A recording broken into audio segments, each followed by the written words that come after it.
to at early age some quality this thing is used there, so it is not to that level, but as age increases it increases, and at the age of 4 years or something like that it stabilizes, and there is no difference if you collect at 8 years or 10 years or 4 years.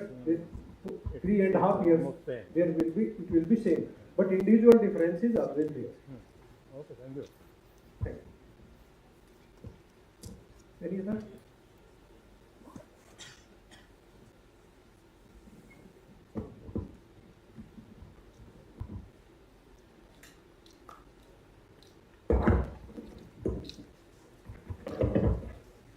Thank you, sir.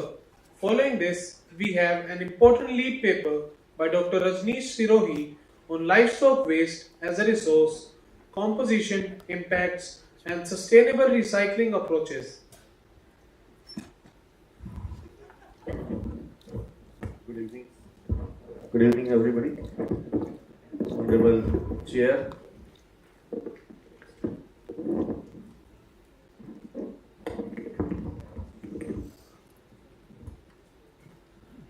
I'm Dr. Rajneesh Sirohi. I'm working as Professor in Department of Livestock Production Management in Veterinary University, Mathura. So, in this scenario today, I'm here to discuss about livestock waste. Like whenever we are discussing about livestock, the one thing which is the prime, that is economy, and we cannot be in profit if we are wasting something. So, like this word itself is a misnomer, and now it is the time, it is high time then when we have to change this word related to certain products or byproducts of our livestock. In the current geopolitical situations, when we are facing issues with the energy sources, again we have a very big resource. So just to have an idea, I'll start with some. Whenever we see data in India, we are number one, we are number one, we are number one in n number of issues. So we are number one in dung production also. You can take it as a bone. We have the highest population of the livestock, and then the young minds must have an idea that whenever the scientists at global level they are discussing about certain issues which they say are detrimental, then they say it is not because of industrialization and it is not because of the big factories, it is because of our livestock, it is because of our practices of disposing of their dung that we are harming the environment more than the big industries. Industry moves with perception, like this society moves with perception. You all are aware. Iran Iraq की लड़ाई से, रूस Ukraine की लड़ाई से environment खराब नहीं होता है, हम पटाखे जलाते हैं तो हो जाता है. So we have to have an idea on these also. So globally it is a concern, and in India we don't have a mindset to think on these things seriously. Like if you discuss with a farmer, he or she will not have any idea that if they are not disposing of their dung properly, that may have any bad effect on environment. The first thing is we need to tell them. So we need to understand ourselves that how this is affecting, what are the other dimensions which we are not considering, and how this can be harnessed and how this can be a good source for n number of things. This is just about the big animals and when we say the husbandry things. But it is not the only waste. That is not the only waste. Dung and urine, definitely they are the common waste. They are spread all the length and breadth of the country. But there are others. When we have industry, when we have our slaughterhouses, there are different type of. When we are hatcheries, there is different type of waste. And for any livestock waste, we cannot have the same policy. So firstly, we have to understand that what are the different ways and how to harness them. So there are certain factors which influence the composition of that waste. That is depending upon the species, the purpose for which we are having that, and definitely different managements done, or that wash or that effluent which is coming out of our livestock farm or our the processing plant or our other further industry. Depend. As I mentioned, this greenhouse emission, it is given, we are blamed for this. And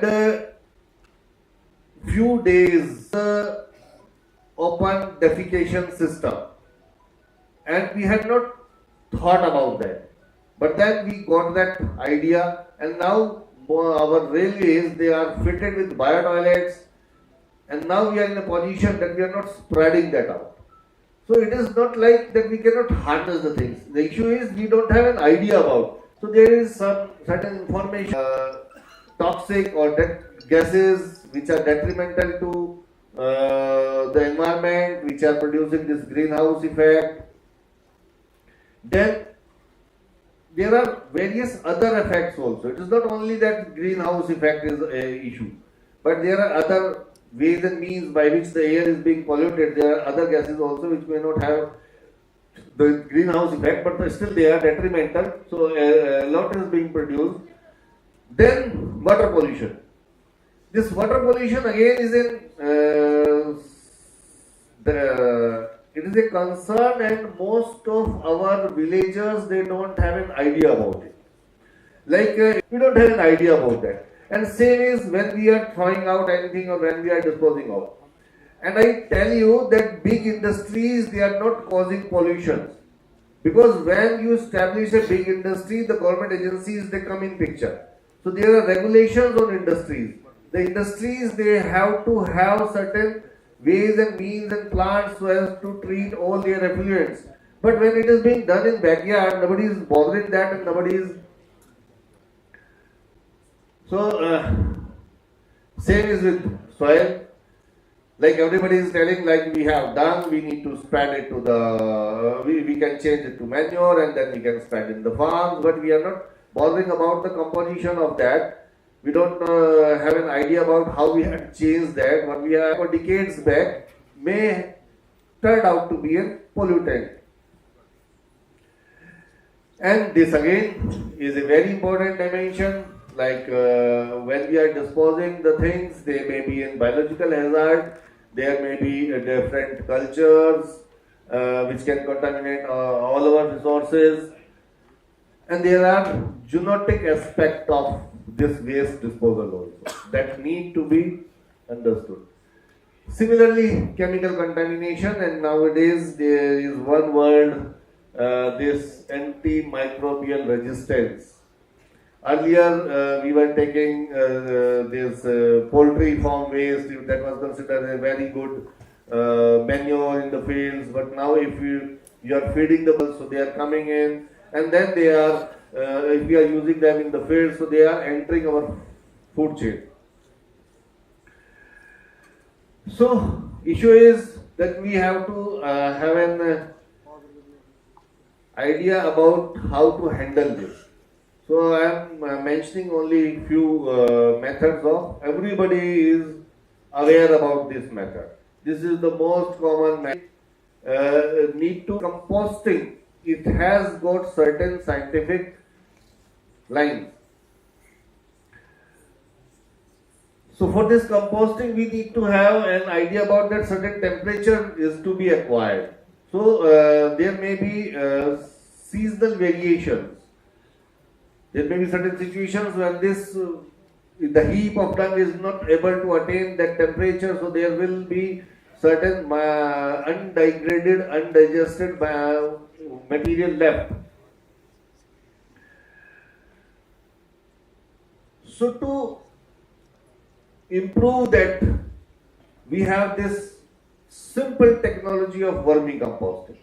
So if you are putting certain worms, earthworms, and we have as on date various specified varieties of these worms. If you are putting them on this, here the composition is also much stable. Like the composition of the compost depends upon what you have added upon.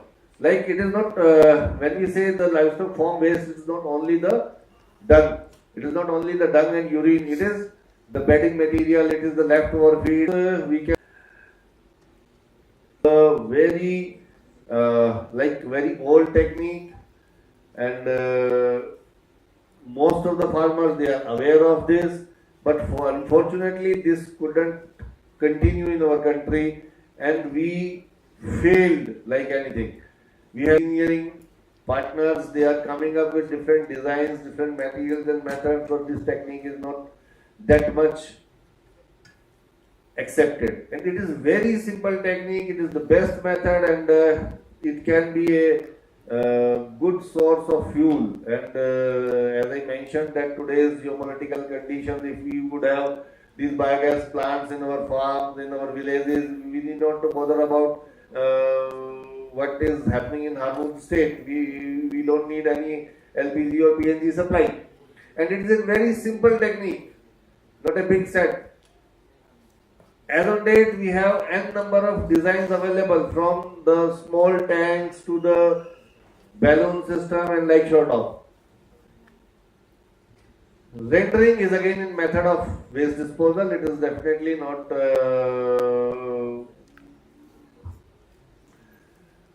for the common dung, but it is for a very harmful waste, and mostly it is practiced in the processing plants where we have offals, where we have a chance of microbial setup. So it is in the slaughterhouses, and here we can convert that waste into the feed. So the rendered product is very good source of nutrients. So it can be a part of animal feed. It is being used in feed. But again, we have to establish, we have to fermentation is again a normal common method. It also has certain advantages. Organic matter will decompose of, but as I mentioned that we have variety of waste in different industries, so we have to choose depending upon all these things. Poultry litter, as we have mentioned that there are different composition, and outside this hall some of the students they have made a model on integrated setups. So you must have seen that there we say that the feces of one species can be feed for the other, so that integration of that system, that again can be a method of utilization where we can use the waste. There are certain other technologies which are coming up to handle it is again in thermochemical process where we are heating these materials, and then we are producing something which have a value in other industries. This again, like as I mentioned, initially we saw that vermicomposting. So here we were focusing on the compost. Like we can have certain other animal species which can grow on our litter, which can reproduce, and then we can harvest them, and then we can use them as a source of protein. So this again is a good option. Now ammonia again is an issue, and methane production is there. We can also have the system for harboring ammonia. So in nutshell, by this what I emphasize that it is a high time when we have to apply our knowledge, our technologies to harvest anything and everything from our livestock. And when we discuss this in different dimensions, then our production system is affecting, polluting, destroying other issues, our ecosystem. So if we educate our farmers, if we develop certain technologies, if we develop certain community plants, we can collect those waste materials and then we can process those, and it is helpful in both ways. Firstly, it will prevent that detrimental effect of that, and secondly, we will be in a position to get something out of it. So it is a win-win situation. So this is what I try to convey from me. Thank you. Anybody?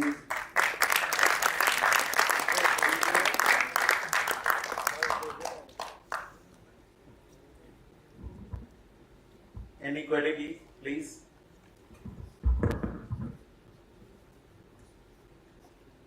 Thank you, sir. If no query.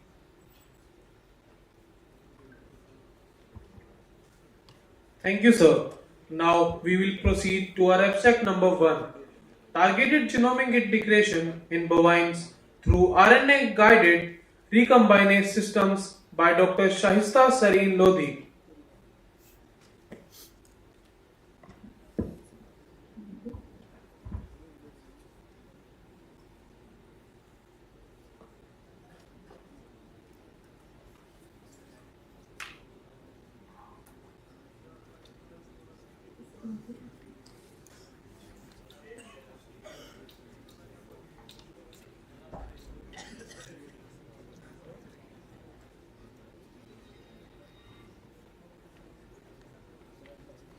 Good evening, everyone.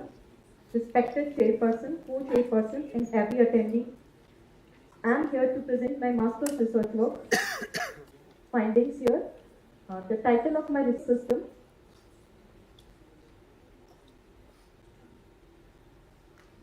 So, the introductory slide tells about the genome editing approaches and the comparison of various genome editing approaches.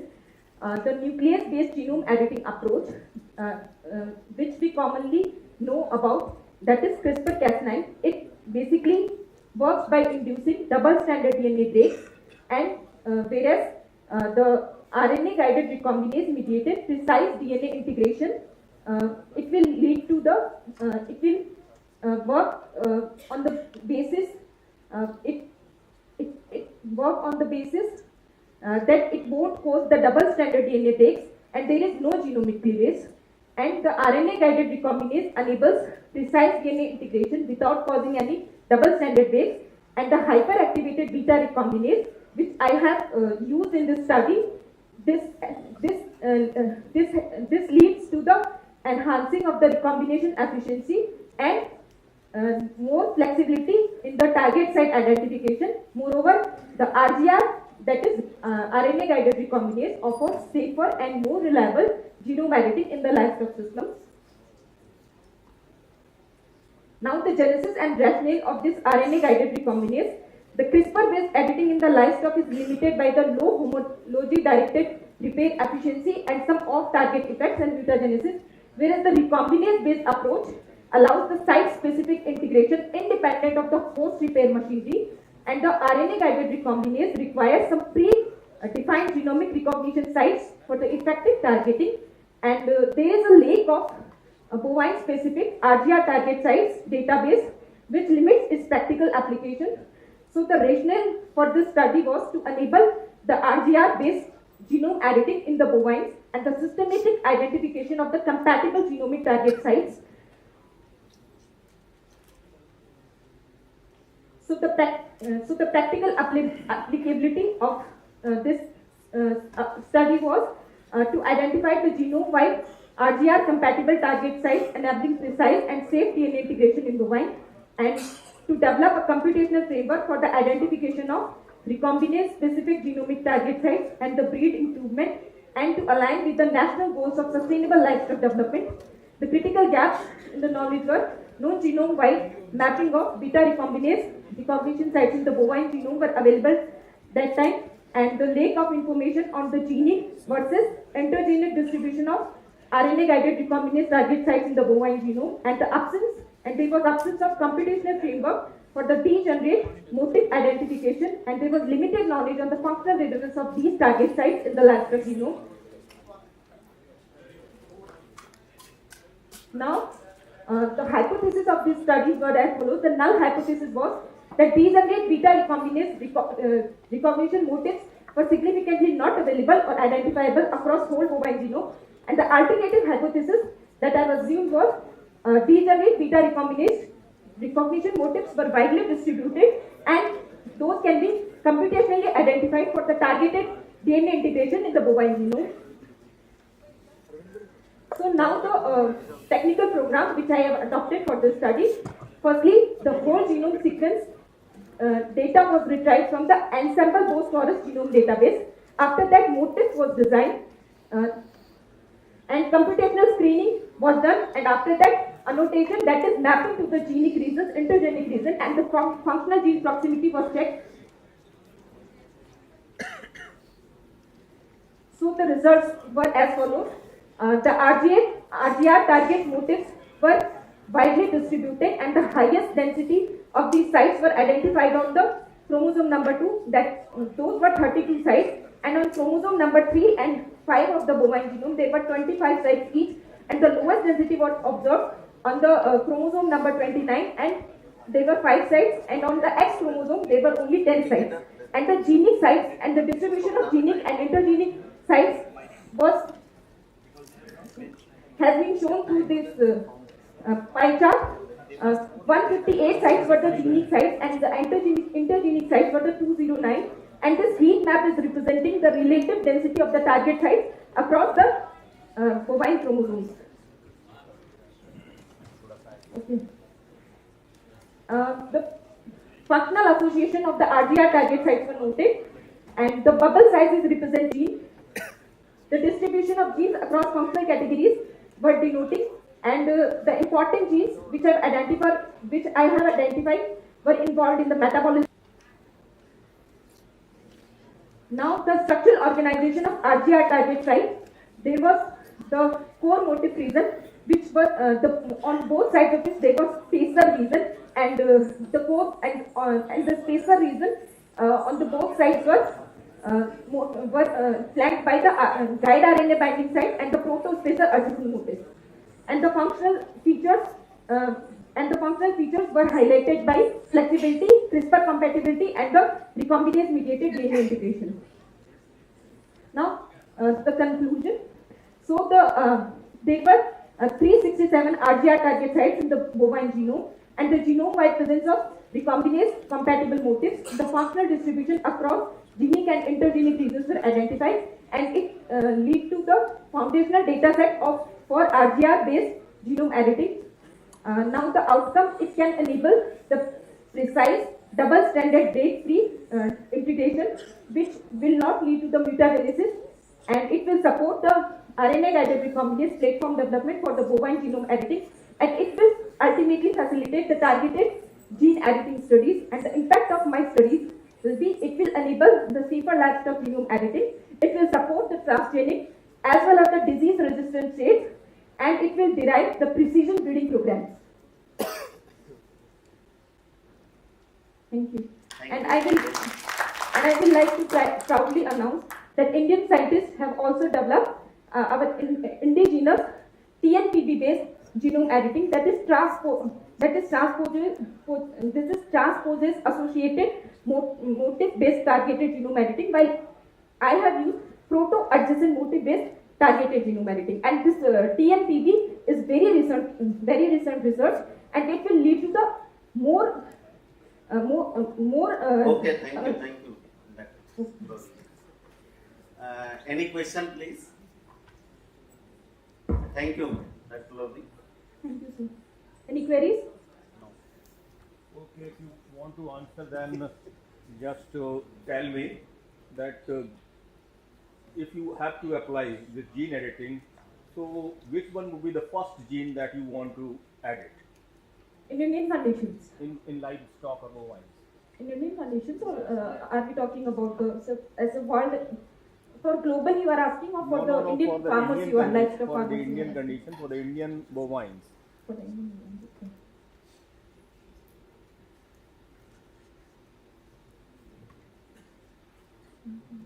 It would be most economically, beneficial for the country. So in milk production, we are the number one. But sir, along with the milk production, if we will focus on the gene editing of the sir, heat stress management, and emerging climate conditions are there, climate change is happening each and everywhere now, and if we identify those genes that are related to the heat stress, or we say which are impacting the sustainability of our livestock production through climate changes, then it will be better, sir. Good. Identify the targets and work on it. Okay.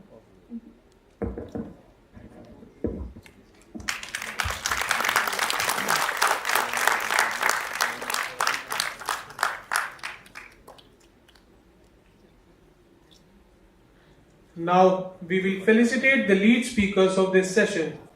So I request Mr. Ajit sir to kindly come on the stage for the felicitation.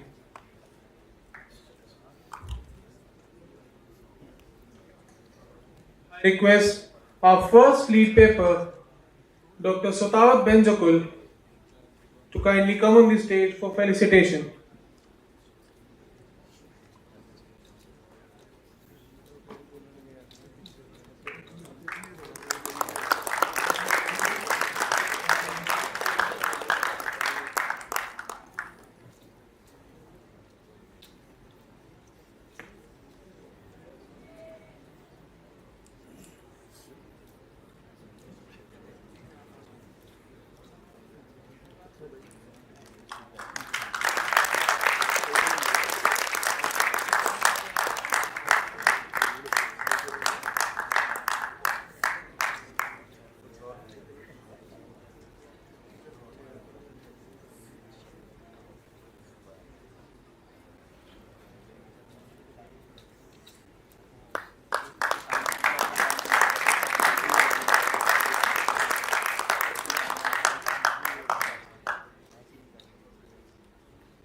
Now I would like to call Dr. Pawan Singh on the stage for the felicitation.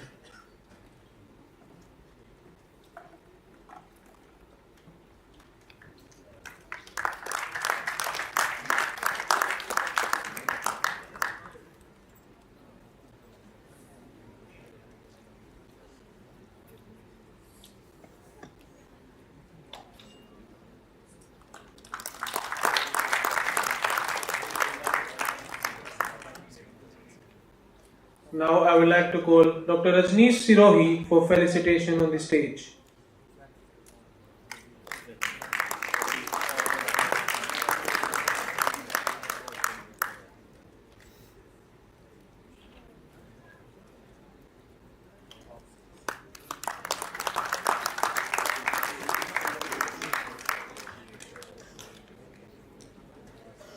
Now, on behalf of Dr. A.K. Gehlot, our faculty member Dr. Mamta will collect his trophy as he was the keynote speaker of the first technical session.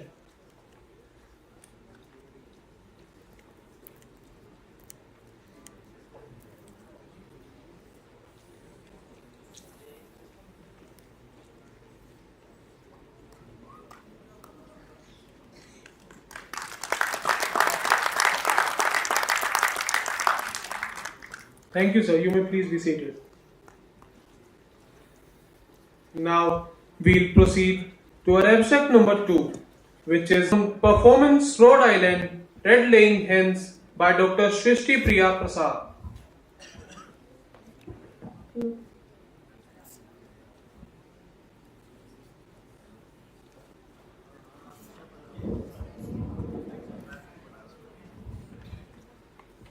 A very good afternoon. Myself Shrishti is going to present my PG work, that is effect of replacing Diol rice bran with mushroom, waste of performance of Araya laying hens.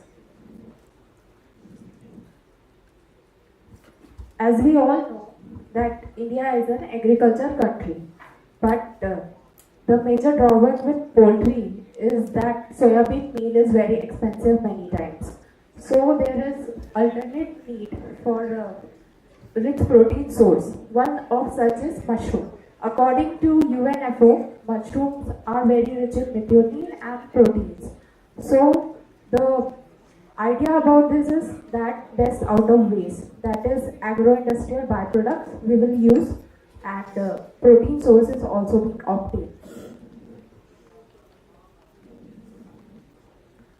So three basic objectives were there. First objective was to determine the productive performance and economics of layers.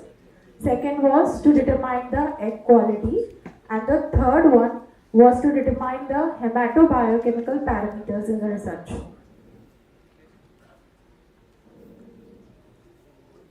So this is the methodology. As you can see, there were 72 RIR birds were there and 4 treatments were there. First treatment was control, second was in which 1.5% mushroom was fed, and third was 4% mushroom, and T4 was 5% mushroom waste. So the trial was of 3 months and the birds were of 7-month age group.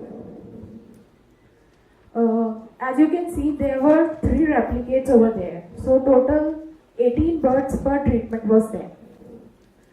Now this is the comparison between the mushroom and DORB.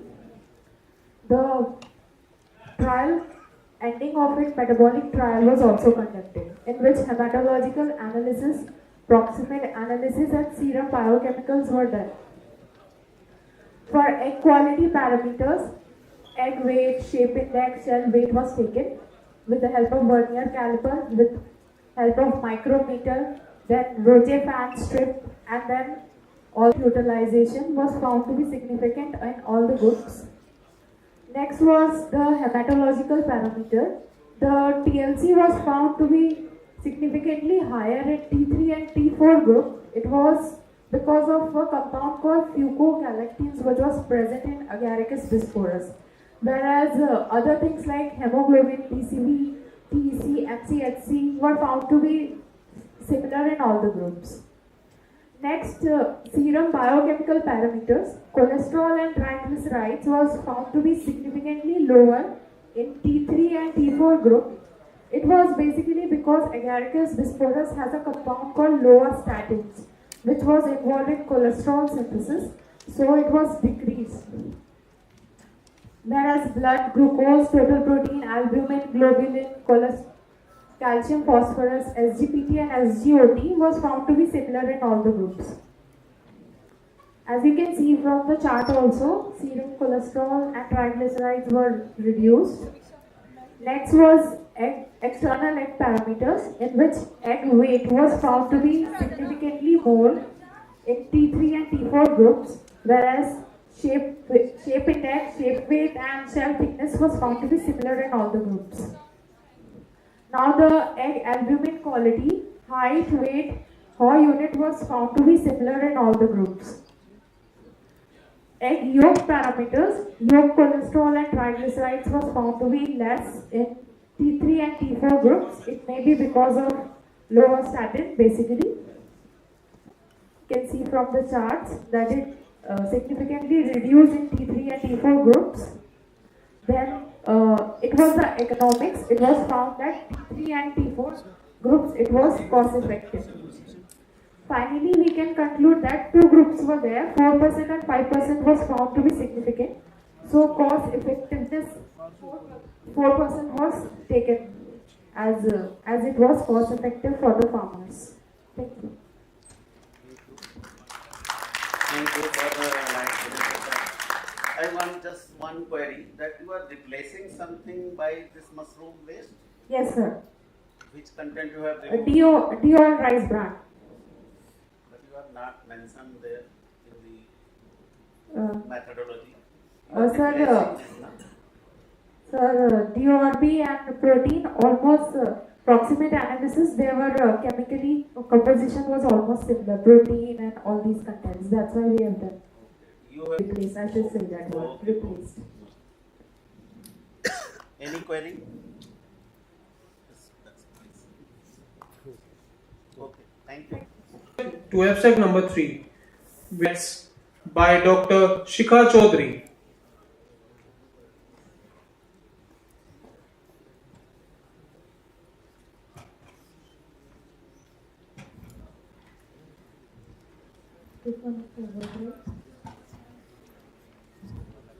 Good afternoon, everyone. I am Dr. Shikha Chaudhary from Department of Veterinary Pharmacology and Toxicology. So today I am going to present my presentation on protective effect of catechin on oxidative stress and histopathological alteration in liver and kidney following isoprothyolin and chromium exposure in rats. So this is the outline of my presentation that includes introduction, objective, methodology, results and conclusion. Now comes to an introduction. It contributes in environmental pollution also. And agrochemicals and industrial pollutants are rising widely in worldwide. So here are two compounds. First one is isoprothyolin. It is a systemic fungicide which is widely used in rice crops for controlling the rice blast disease. And second one is chromium, which is mostly found from industrial effluent. And both these compounds accumulate in liver and kidney and induces oxidative stress. Third compound is catechin, which is mostly found from green tea, apples, berries, and it acts as an antioxidant, free radical scavenger, and metal chelator. So this map showed the western belt of UP, which is very prone for pesticide use, liver and kidney following isoprothyolin and chromium exposure in rats. Now comes to our methodology. So in this study, the star rats were used and they were procured from Swami Vivekananda Shubharti University after getting approved from the IEC committee. And the duration of this study was 28 days and the acclimatization period was 7 days. And rats were kept under 12-hour night and dark cycle and given free access to feed and water. Then rats were divided into 9 groups. So these are the groups. First group contains normal control with catechin, chromium with catechin, then isoprothyolin just chromium with catechin. And mode of administration of drug and catechin is 8 days. Tissue samples of liver and kidney were collected and some part of the tissue were preserved at -20 degrees Celsius for oxidative stress analysis. And some part of the tissue were preserved in neutral buffer formalin for histopathological analysis. So these are the oxidative stress marker in liver and kidney using UV spectrophotometer. And this is the preparation of tissue homogenate using TBS and ETPA in GSH. Now comes to histopathological studies. So this is the procedure. That is tissue collection, then fixation, processing, sectioning, staining, and then microscopic examination. Now comes to on the result part. So in oxidative stress, kidney, first is kidney. So the oxidative stress marker, that is LPO, was significantly increased as compared to control group. But in catechin treated and in antioxidant defense significant treated group. And in antioxidant defense marker, that is GPX treated group.